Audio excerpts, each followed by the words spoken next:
किसी राष्ट्र की असल संपत्ति उसके संचित सोने में नहीं, बल्कि उसके लोगों की बौद्धिक और शारीरिक शक्ति में होती है। सर सीवी रमन जी ने बोला। भारत में हर वर्ष 28 फरवरी को राष्ट्रीय विज्ञान दिवस मनाया जाता है। इस दिवस के मनाने का मूल उद्देश्य लोगों के बीच विज्ञान के महत्व और उसके अनुप्रयोग का संदेश फैलाना है। वर्ष 1986 में national council for science and technology communication की सिफारिश पर भारत सरकार ने 28 फरवरी को राष्ट्रीय विज्ञान दिवस के रूप में घोषित किया था। पहला राष्ट्रीय विज्ञान दिवस वर्ष 1987 में मनाया गया था।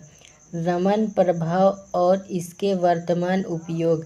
रमन प्रभाव स्पेक्ट्रोस्कोपी की एक घटना है जब अणुओं द्वारा प्रकाश किरण को विक्षेपित किया जाता है तो प्रकाश की तरंगदैर्घ्य में हुए परिवर्तन को रमन प्रभाव कहते हैं।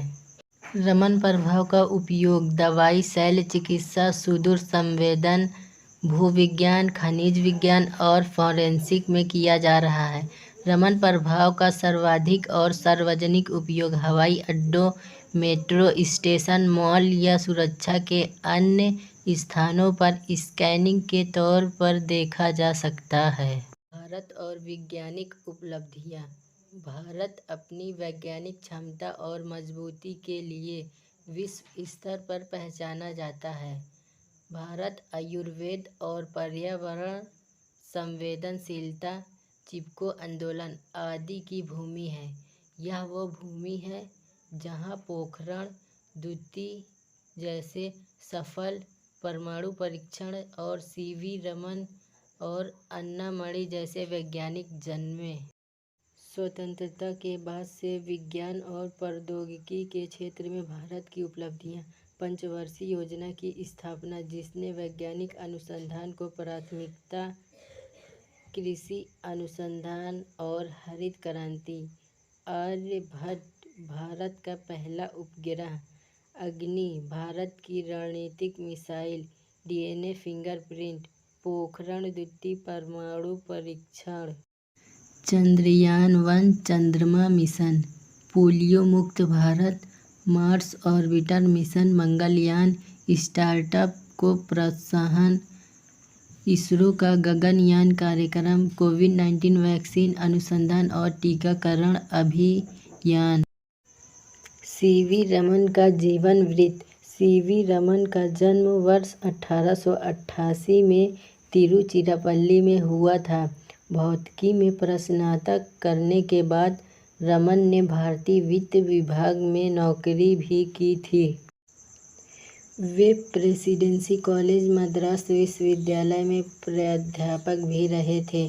रमन ने Indian association for the cultivation of science की प्रयोगशाला में ध्वनि और प्रकाश में प्रायोगिक अनुसंधान किया था। ध्वनि के अध्ययन में उन्होंने वायलिन और वीणा जैसे तार वाद्ययंत्रों की आवाज़ तथा तबला और मृदंगम जैसे ताल वाद्ययंत्रों की आवाज़ को बारीकी से समझा। रमन को वर्ष 1929 में रॉयल सोसाइटी ऑफ लंदन से नाइटहुड की उपाधि हासिल हुई थी। वर्ष 1930 में वे नोबेल पुरस्कार से सम्मानित होने वाले पहले भारतीय वैज्ञानिक बने। उन्होंने भारतीय विज्ञान संस्थान बेंगलोर का भी नेतृत्व किया था। वर्ष 1934 में उन्होंने विज्ञान के प्रसार के लिए बेंगलोर में इंडियन एकेडमी ऑफ साइंस की स्थापना की थी।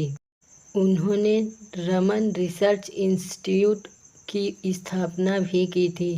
रमन को वर्ष 1954 में भारत रत्न से सम्मानित किया गया था।